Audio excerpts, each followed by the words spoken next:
Hello mga kainday! Another day, another vlog po tayo. Cooking tayo ng ating budget meals sa tanghalian.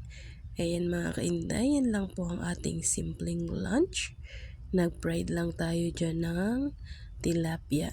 And then, gagawa tayo dyan ng ating matinding sausawan. Charot!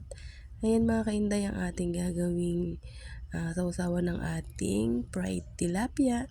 Naghiwa lang ako dyan ng kamatis and then nilagyan ko siya dyan ng bagoong at saka ng sili mga kainday. Busog na tayo dyan. It's so yummy ang ating pananghalian. Ayan, malutong na ang ating fried tilapia. Both side dyan. Pinalutong natin mga kainday para pati head. It's so yummy. Ayan, luto na ang ating fried tilapia. Yan, it's so yummy na. Busog na ang ating pananghalian. Thank you for watching. Maraming salamat sa suporta mga kainday. Ayan na ang ating lunch. Fried tilapia with tomato ang sausawan.